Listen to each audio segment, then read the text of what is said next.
ਇਹ ਹਫ਼ਤਾਵਾਰ ਬਾਈਬਲ ਦਾ ਦਰਸੀ ਆਵਾਜ਼ ਪਲੇਨਫੀਲਡ Christian science church independent ਵੱਲੋਂ ਹੈ, ਜਿਹੜਾ ਨਿਊ ਜਰਸੀ ਅਮਰੀਕਾ ਵਿੱਚ ਹੈ। ਹੋਰ ਮਾਲੂਮਾਤ ਲਈ ਤੁਸੀਂ ਸਾਡੀ ਵੈਬਸਾਈਟ ਵੇਖੋ www.plainfieldcs.com। ਇਹ ਸਬਕ 6 ਜੂਨ 2021 ਐਤਵਾਰ ਦੇ ਦਿਨ ਹਫ਼ਤੇ ਦੇ ਅਖੀਰ ਉੱਤੇ ਤੁਹਾਡੇ ਪੜ੍ਹਨ ਲਈ ਤਿਆਰ ਕੀਤਾ ਗਿਆ ਹੈ। ਮਜ਼ਮੂਨ: ਰੱਬ ਇਕੱਲਾ ਹੀ ਵਜ੍ਹਾ ਤੇ ਖਾਲਕ। ਸੁਨਹਿਰੀ ਮਤਨ: ਜ਼ਬੂਰ। ਮੈਂ ਤੇਰਾ ਸ਼ੁਕਰ ਕਰਾਂਗਾ ਕਿਉਂ ਜੇ ਮੈਂ ਅਜੀਬ ਤਰ੍ਹਾਂ ਬਣਿਆ ਵਾਂ। ਤੇਰੇ ਕੰਮ ਹੈਰਾਨ ਕਰਨ ਵਾਲੇ ਨੇ, ਮੇਰਾ ਦਿਲ ਇਹਨੂੰ ਚੰਗੀ ਤਰ੍ਹਾਂ ਜਾਣਦਾ ਹੈ। ਜਵਾਬੀ ਪੜ੍ਹਾਈ: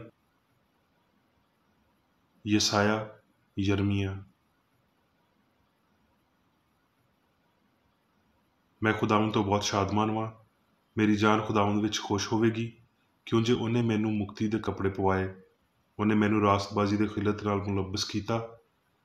ਜਿਵੇਂ ਲਾੜਾ ਸਿਹਰੇ ਨਾਲ ਆਪਣੇ ਆਪ ਨੂੰ ਸਜਾਉਂਦਾ ਏ ਤੇ ਵਹੁਟੀ ਆਪਣੇ ਜ਼ੇਵਰਾਂ ਨਾਲ ਆਪਣਾ ਸ਼ਿੰਗਾਰ ਕਰਦੀ ਏ।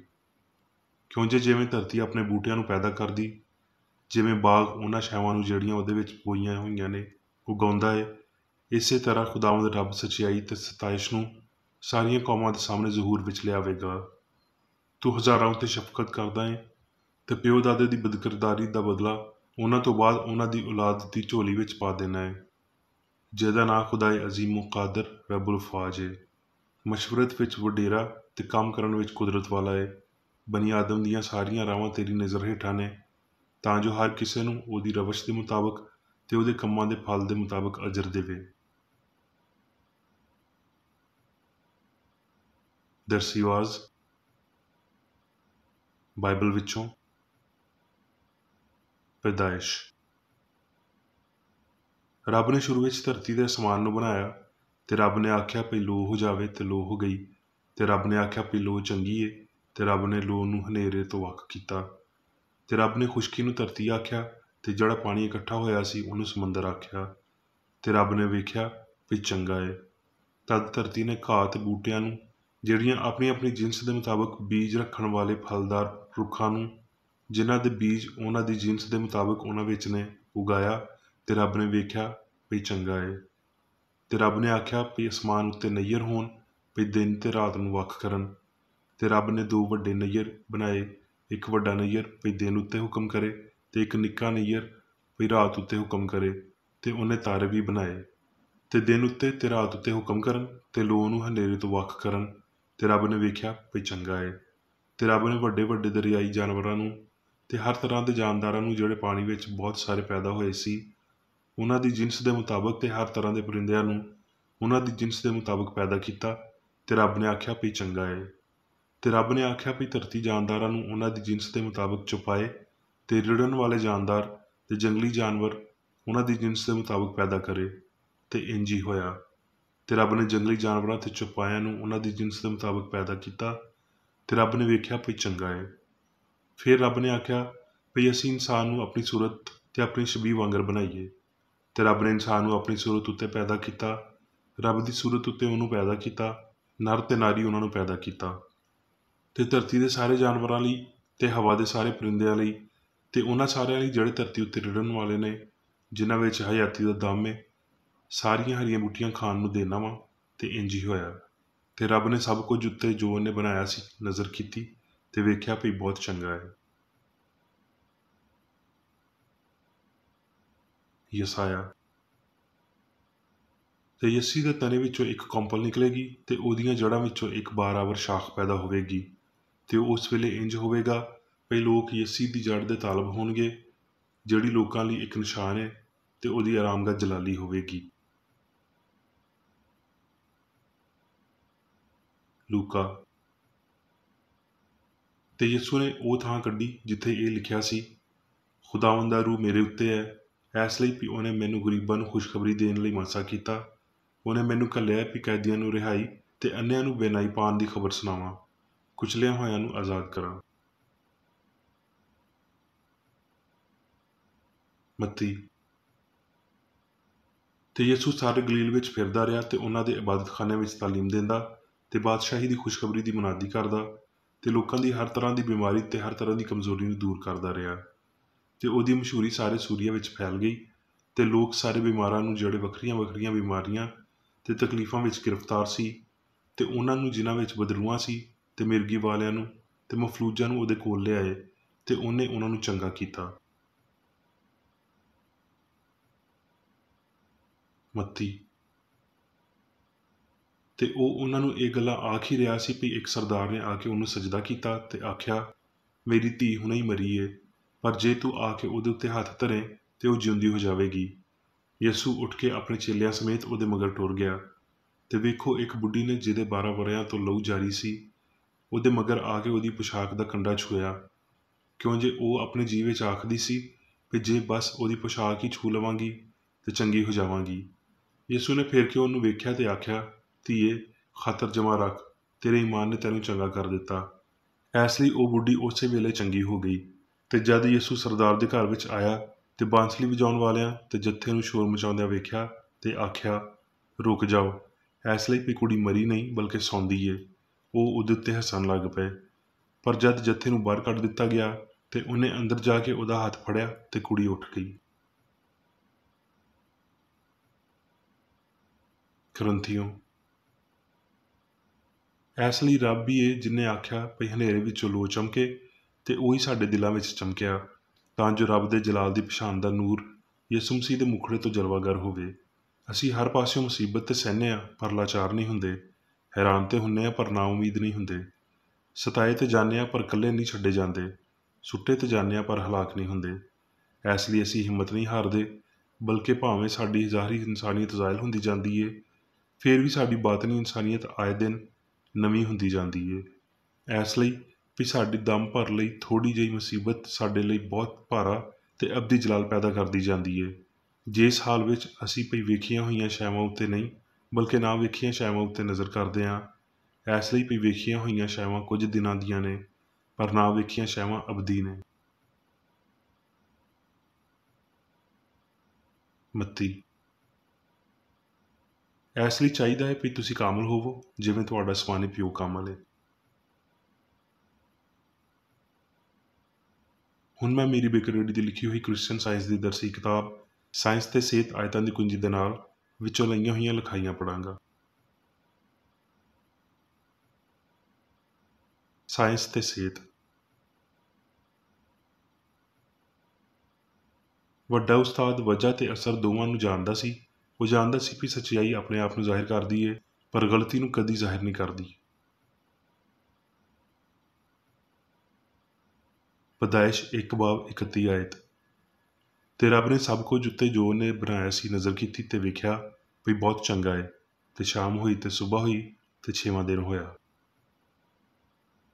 ਇਲਾਹੀ ਅਸੂਲ ਜਾਂ ਰੂਹ ਸਭ ਕੁਝ ਸਮਝਦਾ ਜਾਂ ਜ਼ਾਹਿਰ ਕਰਦਾ ਏ, ਤੇ ਇਸ ਲਈ ਸਭ ਕੁਝ ਉਂਝ ਹੀ ਕਾਮਲ ਹੋਣਾ ਚਾਹੀਦਾ ਹੈ ਜਿਵੇਂ ਇਲਾਹੀ ਅਸੂਲ ਕਾਮਲ ਏ। ਰੂਹ ਲਈ ਕੁਝ ਨਵਾਂ ਨਹੀਂ ਏ, ਉਸ ਹਮੇਸ਼ਾ ਦੀ ਸਿਆਣ ਲਈ ਕੁਝ ਵੀ ਅਫਸਾਨਵੀ ਨਹੀਂ ਏ।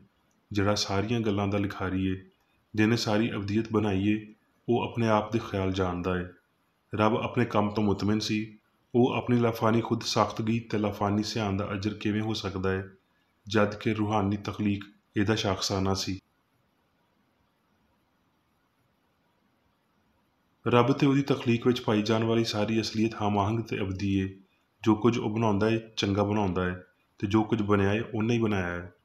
ਇਸ ਲਈ ਪਾਪ, ਬਿਮਾਰੀ ਤੇ ਮੌਤ ਦੀ ਸੱਚਾਈ ਇਹ ਹੌਲਨਾਕ ਅਸਲੀਅਤ ਏ। ਬਗੈਰ ਅਸਲੀਅਤ ਇਨਸਾਨੀ ਗਲਤ ਅਕੀਦਿਆਂ ਨੂੰ ਉਸ ਵੇਲੇ ਤੀਕਰ ਅਸਲੀ ਵਿਖਾਲੀ ਦਿੰਦੀ ਏ ਜਦੋਂ ਤੀਕਰ ਰੱਬ ਉਹਨਾਂ ਦੇ ਬਹਿਰੂਪ ਨੂੰ ਲਾ ਨਹੀਂ ਦਿੰਦਾ।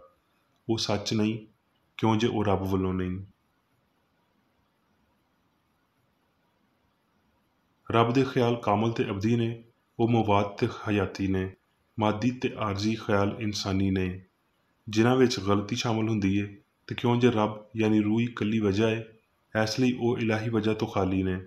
ਤੇ ਫਿਰ ਆਰਜ਼ੀ ਤੇ ਮਾਦੀ ਰੂਹ ਦੀਆਂ ਤਖਲੀਕਾਂ ਨਹੀਂ ਹੈ। ਇਹ ਰੂਹਾਨੀ ਤੇ ਅਬਦੀ ਸ਼ੈਵਾਂ ਦੇ ਮੁਖਾਲਫ ਹੋਣ ਦੇ ਇਲਾਵਾ ਕੁਝ ਨਹੀਂ। ਬਸ਼ਰੀ ਸਿਆਣ ਇਨਸਾਨੀ ਮਕਸਦਾਂ ਦੀ ਮੰਨੀ ਹੋਈ ਨਸ਼ਿਸਤ ਏ। ਇਹ ਮਾਦੀ ਨਜ਼ਰੀਆਂ ਨੂੰ ਬਣਾਉਂਦੀ ਏ ਤੇ ਬਦਨ ਦੇ ਹਰ ਬੇਆਹੰਗ ਅਮਲ ਨੂੰ ਪੈਦਾ ਕਰਦੀ ਏ। ਜੇ ਕੋਈ ਅਮਲ ਇਲਾਹੀ ਸਿਆਣ ਤੋਂ ਪੈਦਾ ਹੁੰਦਾ ਹੈ ਤੇ ਉਹ ਅਮਲ ਹਮਾਹੰਗ ਹੋਵੇਗਾ, ਜੇ ਇਹ ਗਲਤੀ ਕਰਨ ਵਾਲੀ ਬਸ਼ਰੀ ਸਿਆਣ ਤੋਂ ਆਉਂਦਾ ਹੈ ਤੇ ਇਹ ਬੇਅਹੰਗ ਹੁੰਦਾ ਹੈ ਤੇ ਇਹਦੀ ਅਖੀਰ ਪਾਪ, ਬਿਮਾਰੀ ਤੇ ਮੌਤ ਹੁੰਦੀ ਹੈ। ਇਹ ਦੋ ਮੁਖਾਲਫ ਜ਼ਰੀਏ ਕਦੀ ਚਸ਼ਮੇ ਜਾਂ ਨਦੀ ਵਿੱਚ ਇਕੱਠੇ ਨਹੀਂ ਹੁੰਦੇ। ਕਾਮਲ ਸਿਆਣ ਕਾਮਲੀਅਤ ਪੈਦਾ ਕਰਦੀ ਏ ਕਿਉਂ ਜੇ ਰੱਬ ਸਿਆਣ ਹੈ। ਗੈਰ ਕਾਮਲ ਫਾਨੀ ਸਿਆਣ ਆਪਣੀਆਂ ਮੁਸ਼ਾਬਤਾਂ ਪੈਦਾ ਕਰਦੀ ਏ ਜਿਹਦੇ ਬਾਰੇ ਸਿਆਣੇ ਇਨਸਾਨ ਨੇ ਆਖਿਆ ਸਭ ਬਾਤਲ ਏ। ਸੱਚਾਈ ਵਿੱਚ ਗਲਤੀ ਦਾ ਕੋਈ ਸ਼ਾਉਰ ਨਹੀਂ ਹੈ। ਮੁਹੱਬਤ ਵਿੱਚ ਨਫ਼ਰਤ ਦਾ ਕੋਈ ਫਹਿਮ ਨਹੀਂ ਹੈ। ਹਯਾਤੀ ਦੀ ਮੌਤ ਨਾਲ ਕੋਈ ਸਾਂਝ ਨਹੀਂ ਹੈ। ਸੱਚਾਈ, ਹਯਾਤੀ ਤੇ ਮੁਹੱਬਤ ਹਰ ਉਸ ਸ਼ੈ ਲਈ ਹਲਾਕਤ ਦਾ ਇੱਕ ਕਾਨੂੰਨ ਹੈ ਜਿਹੜੀ ਇਹਨਾਂ ਦੇ ਉਲਟ ਹੈ ਕਿਉਂ ਜੇ ਇਹ ਆਪ ਰੱਬ ਦੇ ਸਿਵਾ ਕੁਝ ਵੀ ਜ਼ਾਹਿਰ ਨਹੀਂ ਕਰਦੀਆਂ। ਬਿਮਾਰੀ, ਪਾਪ ਤੇ ਮੌਤ ਹਯਾਤੀ ਦੇ ਫਲ ਨੇ। ਇਹ ਬੇਅਹੰਗੀਆਂ ਨੇ ਜਿਨ੍ਹਾਂ ਨੂੰ ਸੱਚਾਈ ਬਰਬਾਦ ਕਰਦੀ ਏ। ਕਾਮਲੀਅਤ ਗੈਰ ਕਾਮਲੀਅਤ ਨੂੰ ਹਯਾਤੀ ਨਹੀਂ ਦਿੰਦੀ ਕਿਉਂ ਜੇ ਰੱਬ ਨੇਕ ਤੇ ਸਾਰੇ ਜਾਨਦਾਰਾਂ ਦਾ ਸਰਚਸ਼ਮਾ ਹੈ। ਉਹ ਇਖਲਾਕੀ ਜਾਂ ਬਦਨੀ ਬਦਸੂਰਤੀ ਪੈਦਾ ਨਹੀਂ ਕਰਦਾ। ਇਸ ਲਈ ਅਜਿਹਾ ਵਿਗਾੜ ਅਸਲੀ ਨਹੀਂ ਬਲਕਿ ਨਜ਼ਰ ਦਾ ਧੋਖਾ ਤੇ ਗਲਤੀ ਦਾ ਸਰਾਬ ਹੈ। ਇਲਾਹੀ ਸਾਇੰਸ ਇਹਨਾਂ ਵੱਡੀਆਂ ਅਸਲੀਅਤਾਂ ਨੂੰ ਜ਼ਾਹਿਰ ਕਰਦੀ ਏ। ਇਹਨਾਂ ਦੀ ਨਿਉ ਉੱਤੇ ਕਿਸੇ ਵੀ ਸ਼ਕਲ ਵਿੱਚ ਨਾ ਗਲਤੀ ਤੋਂ ਡਰਦਿਆਂ ਹੋਏ ਨਾ ਹੀ ਉਹਦੀ ਤਾਬੇਦਾਰੀ ਕਰਦਿਆਂ ਹੋਏ ਯਿਸੂ ਨੇ ਹਯਾਤੀ ਦਾ ਇਜ਼ਹਾਰ ਕੀਤਾ। ਜੋ ਕੁਝ ਪੰਘੂੜੇ ਤੇ ਕਬਰ ਦੇ ਵਿਚਕਾਰ ਵੇਖਿਆ ਜਾਂਦਾ ਹੈ, ਜੇ ਸਾਨੂੰ ਉਹਦੇ ਵਿੱਚ ਸਾਡੇ ਸਾਰੀ ਇਨਸਾਨੀ ਖਿਆਲਾਂ ਨੂੰ ਅਕਸ ਕਰਨਾ ਹੋਵੇ ਤੇ ਖੁਸ਼ੀ ਤੇ ਚੰਗਿਆਈ ਲਈ ਇਨਸਾਨ ਵਿੱਚ ਮਜ਼ਬੂਤ ਥਾਂ ਨਹੀਂ ਹੋਵੇਗੀ ਤੇ ਉਹ ਉਹਦਾ ਮਾਸ ਖੋਹ ਲੈਣਗੀਆਂ। ਪਰ ਪੌਲੁਸ ਲਿਖਦਾ ਹੈ ਕਿਉਂ ਜੇ ਹਯਾਤੀ ਦੇ ਰੂਹ ਦੀ ਸ਼ਰੀਅਤ ਨੇ ਮਸੀਹ ਯਿਸੂ ਵਿੱਚ ਮੈਨੂੰ ਪਾਪ ਤੇ ਮੌਤ ਦੀ ਸ਼ਰੀਅਤ ਤੋਂ ਆਜ਼ਾਦ ਕਰ ਦਿੱਤਾ। ਇਨਸਾਨ ਪਦਾਇਸ਼, ਬਲੂਗਤ ਤੇ ਫਨਾਪਜ਼ੀਰੀ ਦੇ ਅਮਲ ਵਿੱਚੋਂ ਲੰਘਦਿਆਂ ਹੋਏ ਹੈਵਾਨਾਂ ਤੇ ਬੂਟਿਆਂ ਵਾਂਗਰ ਹਲਾਕ ਹੋਣ ਦੇ ਕਾਨੂੰਨਾਂ ਹੇਠਾਂ ਹੈ। ਜੇ ਇਨਸਾਨ ਆਪਣੀ ਵਜੂਦੀਅਤ ਦੇ ਪਹਿਲੇ ਮਰਹਲਿਆਂ ਵਿੱਚ ਮਿੱਟੀ ਸੀ ਤੇ ਅਸੀਂ ਸ਼ਾਇਦ ਇਹ ਮਫਰੂਜ਼ੇ ਮੰਨ ਲੈਂਦੇ ਭਈ ਉਹ ਅਖੀਰੀ ਆਪਣੀ ਪਹਿਲੀ ਹਾਲਤ ਵਿੱਚ ਪਰਤ ਕੇ ਟੁਰ ਜਾਂਦਾ ਹੈ। ਪਰ ਇਨਸਾਨ ਕਦੀ ਇਨਸਾਨ ਹੋਣ ਤੋਂ ਨਾ ਕਦੀ ਘੱਟ ਨਾ ਕਦੀ ਬਹੁਤਾ ਸੀ। ਹਸਤੀ ਦੀ ਅਸਲੀਅਤ ਤੇ ਤਰਤੀਬ ਨੂੰ ਉਹਦੀ ਸਾਇੰਸ ਵਿੱਚ ਫੜਨ ਲਈ ਉਹ ਸਭ ਕੁਝ ਜਿਹੜਾ ਅਸਲੀ ਹੈ ਉਹਦੇ ਇਲਾਹੀ ਅਸੂਲ ਦੇ ਤੌਰ ਤੇ ਤੁਹਾਨੂੰ ਰੱਬ ਦਾ ਤਸੱਵੁਰ ਕਰਨਾ ਸ਼ੁਰੂ ਕਰਨਾ ਚਾਹੀਦਾ ਹੈ। ਰੂਹ, ਹਯਾਤੀ, ਸੱਚਾਈ, ਪਿਆਰ, ਯਕਸਾਨੀਅਤ ਵਿੱਚ ਜੁੜ ਜਾਂਦੇ ਨੇ ਤੇ ਇਹ ਸਾਰੇ ਰੱਬ ਦੇ ਰੂਹਾਨੀ ਨਾਂ ਨੇ। ਸਾਰਾ ਕੁਝ ਮਵਾਦ, ਜ਼ਹਾਨਤ, ਹਿਕਮਤ, ਹਸਤੀ, ਲਾਫਾਨੀਅਤ, ਵਜ੍ਹਾ ਤੇ ਅਸਰ ਰੱਬ ਨਾਲ ਤਾਲੁਕ ਰੱਖਦੇ ਨੇ। ਇਹ ਉਹਦੀਆਂ ਖਸਲਤਾਂ ਨੇ ਯਾਨੀ ਲਾਮੁਤਨਾਹੀ ਇਲਾਹੀ ਅਸੂਲ, ਪਿਆਰ ਦੇ ਅਬਦੀ ਇਜ਼ਹਾਰ। ਕੋਈ ਹਿਕਮਤ ਸਿਆਣੀ ਨਹੀਂ ਸਿਵਾਏ ਉਹਦੀ ਹਿਕਮਤ ਦੇ, ਕੋਈ ਸੱਚਾਈ ਸੱਚੀ ਨਹੀਂ, ਕੋਈ ਮੁਹੱਬਤ ਪਿਆਰੀ ਨਹੀਂ, ਕੋਈ ਹਯਾਤੀ ਹਯਾਤੀ ਨਹੀਂ ਸਿਵਾਏ ਇਲਾਹੀ ਦੇ, ਕੋਈ ਚੰਗਾ ਨਹੀਂ ਸਿਵਾਏ ਉਹਦੇ ਜਿਹੜਾ ਰੱਬ ਦਿੰਦਾ ਹੈ। ਇਹ ਮੰਨਣਾ ਵੀ ਮਾਦੇ ਵਿੱਚ ਹਯਾਤੀ ਏ ਤੇ ਇਹ ਪਈ ਪਾਪ, ਬਿਮਾਰੀ ਤੇ ਮੌਤ ਰੱਬ ਦੇ ਬਣਾਏ ਹੋਏ ਨੇ, ਇਹ ਗਲਤੀ ਕਦੋਂ ਸਾਹਮਣੇ ਆਵੇਗੀ? ਇਹ ਕਦੋਂ ਸਮਝਿਆ ਜਾਵੇਗਾ ਭਈ ਮਾਦੇ ਵਿੱਚ ਨਾ ਤੇ ਜ਼ਹਾਨਤ ਹਯਾਤੀ ਏ ਤੇ ਨਾ ਹੀ ਅਹਿਸਾਸ ਏ ਤੇ ਇਹ ਭਈ ਇਹਦਾ ਉਲਟ ਈਮਾਨ ਸਾਰਿਆਂ ਦੁੱਖਾਂ ਦਾ ਫਲਦਾਰ ਵਸੀਲਾ ਹੈ। ਇੱਥੇ ਬਸ ਇੱਕ ਬੁਨਿਆਦੀ ਵਜ੍ਹਾ ਹੈ। ਇਸ ਲਈ ਕਿਸੇ ਹੋਰ ਵਜ੍ਹਾ ਦਾ ਕੋਈ ਅਸਰ ਨਹੀਂ ਹੋ ਸਕਦਾ ਤੇ ਇੱਥੇ ਸਿਫਰ ਵਿੱਚ ਕੋਈ ਅਸਲੀਅਤ ਨਹੀਂ ਹੋ ਸਕਦੀ ਜਿਹੜੀ ਇਸ ਆਲਾ ਤੇ ਕੱਲੀ ਵਜ੍ਹਾ ਤੋਂ ਮਾਖਜ਼ ਨਹੀਂ ਹੋ ਸਕਦੀ। ਪਾਪ, ਬਿਮਾਰੀ ਤੇ ਮੌਤ ਹਸਤੀ ਦੀ ਸਾਇੰਸ ਨਾਲ ਤਾਲੁਕ ਨਹੀਂ ਰੱਖਦੇ। ਇਹ ਗਲਤੀਆਂ ਨੇ ਜਿਹੜੀਆਂ ਸੱਚਾਈ, ਹਯਾਤੀ ਜਾਂ ਪਿਆਰ ਦਾ ਟੇਵਾ ਲਾਉਂਦੀਆਂ ਨੇ। ਹਸਤੀ ਦੀ ਸਾਇੰਸ ਵਿੱਚ ਇਹ ਵੱਡੀ ਅਸਲੀਅਤ ਪਈ ਅਸਲੀ ਇਨਸਾਨ ਕਾਮਲ ਸੀ, ਹੈ ਤੇ ਹਮੇਸ਼ਾ ਰਹੇਗਾ ਨਾਕਾਬਲੇ ਤਰਦੀਦ ਗੱਲ ਏ ਕਿਉਂ ਜੇ ਇਨਸਾਨ ਰੱਬ ਦੀ ਸ਼ਬੀਹ ਸੂਰਤ ਏ ਤੇ ਉਹ ਨਾ ਉੱਚਾ ਏ ਨਾ ਨੀਵਾਂ ਬਲਕਿ ਉਹ ਸਿੱਧਾ ਤੇ ਰੱਬ ਵਰਗਾ ਹੈ। ਜੇ ਰੱਬ ਨੂੰ ਕੱਲੀ ਸਿਆਣ ਤੇ ਹਯਾਤੀ ਕਬੂਲ ਕੀਤਾ ਜਾਂਦਾ ਹੈ ਤੇ ਇਹਦੇ ਤੋਂ ਪਾਪ ਤੇ ਮੌਤ ਲਈ ਕੋਈ ਵੀ ਮੌਕਾ ਮੁਯੱਸਰ ਨਹੀਂ ਰਹਿੰਦਾ। ਜਦੋਂ ਅਸੀਂ ਸਾਇੰਸ ਵਿੱਚ ਇਹ ਸਿੱਖ ਲੈਂਦੇ ਹਾਂ ਵੀ ਅਸੀਂ ਕਾਮਲ ਕਿਵੇਂ ਬਣੀਏ ਜਿਵੇਂ ਸਾਡਾ ਅਸਮਾਨੀ ਪਿਓ ਕਾਮਲ ਏ ਤੇ ਸੋਚ ਜਦੀਦ ਤੇ ਸਿਹਤਮੰਦ ਰਾਵਾਂ ਵੱਲ, ਲਾਫਾਨੀ ਸ਼ੈਵਾਂ ਦੀ ਫਿਕਰਮੰਦੀ ਵੱਲ ਮੁੜ ਜਾਂਦੀ ਏ ਤੇ ਹਮਾਂਗ ਇਨਸਾਨ ਦੇ ਨਾਲ ਨਾਲ ਸੰਸਾਰ ਦੇ ਅਸੂਲ ਦੀ ਮਾਦੀਅਤ ਤੋਂ ਦੂਰ ਹੋ ਜਾਂਦੀ ਏ। ਯਿਸੂ ਨੇ ਸਾਇੰਸ ਵਿੱਚ ਕਾਮਲ ਬੰਦੇ ਨੂੰ ਵੇਖਿਆ ਜਿਹੜਾ ਉਹਦੇ ਉੱਤੇ ਉੱਥੇ ਜ਼ਾਹਿਰ ਹੋਇਆ ਜਿੱਥੇ ਪਾਪ ਕਰਨ ਵਾਲਾ ਫਾਨੀ ਇਨਸਾਨ ਲਾਫਾਨੀ ਉੱਤੇ ਜ਼ਾਹਿਰ ਹੋਇਆ। ਉਸ ਕਾਮਲ ਬੰਦੇ ਵਿੱਚ ਮੁਕਤੀਦਾਤਾ ਨੇ ਰੱਬ ਦੀ ਆਪਣੀ ਸ਼ਬੀਹ ਤੇ ਸੂਰਤ ਨੂੰ ਵੇਖਿਆ ਤੇ ਇਨਸਾਨ ਦੇ ਇਸ ਠੀਕ ਨਜ਼ਰੀਏ ਨੇ ਬਿਮਾਰੀ ਨੂੰ ਠੀਕ ਕੀਤਾ। ਇਸ ਲਈ ਯਿਸੂ ਨੇ ਤਾਲੀਮ ਦਿੱਤੀ ਭਈ ਰੱਬ ਬਰਕਰਾਰ ਤੇ ਆਲਮਗੀਰ ਏ ਤੇ ਇਹ ਭਈ ਇਨਸਾਨ ਪਾਕ ਤੇ ਮੁਕੱਦਸ ਏ। ਰੱਬ ਨੇ ਸਭ ਕੁਝ ਧਿਆਨ ਨਾਲ ਬਣਾਇਆ ਤੇ ਸਭ ਕੁਝ ਕਾਮਲ ਤੇ ਅਬਦੀ ਏ। ਹੁਣ ਮੈਂ ਮੇਰੀ ਬੇਕਰਡੀ ਵੱਲੋਂ ਚਰਚ ਮੈਨੂਅਲ ਵਿੱਚ ਦਿੱਤੇ ਹੋਏ ਰੋਜ਼ਾਨਾ ਦੇ 3 ਫਰਜ਼ ਪੜਾਂਗਾ। ਰੋਜ਼ਾਨਾ ਦੀ ਦੁਆ। ਇਸ ਚਰਚ ਦੇ ਹਰ ਰੁਕਨ ਦਾ ਇਹ ਫਰਜ਼ ਹੈ ਕਿ ਉਹ ਹਰ ਰੋਜ਼ ਇਹ ਦੁਆ ਕਰੇ, ਤੇਰੀ ਬਾਦਸ਼ਾਹੀ ਆਵੇ, ਇਲਾਹੀ ਸੱਚਾਈ, ਹਯਾਤੀ ਤੇ ਪਿਆਰ ਦੀ ਸਲਤਨਤ ਮੇਰੇ ਅੰਦਰ ਕਾਇਮ ਹੋਵੇ ਤੇ ਸਾਰੇ ਪਾਪ ਮੈਥੋਂ ਨਿਕਲ ਜਾਣ ਤੇ ਤੇਰਾ ਕਲਾਮ ਸਾਰੇ ਇਨਸਾਨਾਂ ਦੇ ਪਿਆਰ ਨੂੰ ਵਧਾਵੇ ਤੇ ਉਹਨਾਂ ਉੱਤੇ ਹੁਕੂਮਤ ਕਰੇ।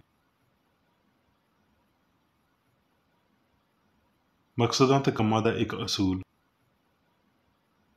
ਨਾ ਕੋਈ ਮੁਖਾਲਫਤ ਤੇ ਨਾ ਕੋਈ ਜ਼ਾਤੀ ਤਾਲੁਕ ਮਾਦਰੀ ਚਰਚ ਦੇ ਕਿਸੇ ਰੁਕਨ ਦੇ ਮਕਸਦਾਂ ਜਾਂ ਕੰਮਾਂ ਉੱਤੇ ਅਸਰ ਕਰਨੇ ਚਾਹੀਦੇ। ਸਾਇੰਸ ਵਿੱਚ ਬਸ ਇਲਾਹੀ ਪਿਆਰ ਹੀ ਹੁਕੂਮਤ ਕਰਦਾ ਹੈ ਤੇ ਇੱਕ ਮਸੀਹੀ ਸਾਇੰਸਦਾਨ ਪਾਪ ਨੂੰ ਰੱਦ ਕਰਦਿਆਂ ਹੋਏ ਸੁੱਚੀ ਭਰਾਬੰਦੀ, ਖੈਰਾਤ ਪਸੰਦੀ ਤੇ ਮਾਫੀ ਨਾਲ ਪਿਆਰ ਦੀਆਂ ਮਿੱਠੀਆਂ ਸੱਚਾਈਆਂ ਦਾ ਪਰਛਾਵਾਂ ਬਣਦਾ ਹੈ। ਇਸ ਚਰਚ ਦੇ ਸਾਰੇ ਰੁਕਨਾਂ ਨੂੰ ਸਾਰੇ ਪਾਪਾਂ ਤੋਂ, ਗਲਤ ਤਰ੍ਹਾਂ ਦੀਆਂ ਪੇਸ਼ਨਗੋਈਆਂ, ਮੁਨਸਫੀਆਂ, ਮੁਜ਼ਮਤਾਂ, ਸਲਾਹਾਂ, ਗਲਤ ਅਸਰਾਂ ਨੂੰ ਲੈਣ ਤੇ ਗਲਤ ਅਸਰ ਦੇਣ ਤੋਂ ਆਜ਼ਾਦ ਰਹਿਣ ਲਈ ਹਰ ਰੋਜ਼ ਖਿਆਲ ਰੱਖਣਾ ਚਾਹੀਦਾ ਹੈ ਤੇ ਦੁਆ ਕਰਨੀ ਚਾਹੀਦੀ ਹੈ। ਫਰਜ਼ ਲਈ ਚੁਸਤੀ। ਇਸ ਚਰਚ ਦੇ ਹਰ ਰੁਕਨ ਦਾ ਇਹ ਫਰਜ਼ ਹੈ ਕਿ ਉਹ ਹਰ ਰੋਜ਼ ਜਾਰਹਾਨਾ ਜ਼ਹਿਨੀ ਸਲਾਹਾਂ ਦੇ ਖਿਲਾਫ ਆਪਣੇ ਆਪ ਨੂੰ ਤਿਆਰ ਰੱਖੇ ਤੇ ਰੱਬ, ਆਪਣੇ ਕਾਇਦ ਤੇ ਇਨਸਾਨਾਂ ਲਈ ਆਪਣੇ ਫਰਜ਼ਾਂ ਨੂੰ ਨਾ ਕਦੀ ਭੁੱਲੇ ਤੇ ਨਾ ਕਦੀ ਨਜ਼ਰਅੰਦਾਜ਼ ਕਰੇ। ਉਹਦੇ ਕੰਮਾਂ ਦੇ ਰਾਹੀਂ ਉਹਦਾ ਇਨਸਾਫ ਹੋਵੇਗਾ, ਉਹ ਬੇਕਸੂਰ ਜਾਂ ਕਸੂਰਵਾਰ ਹੋਵੇਗਾ।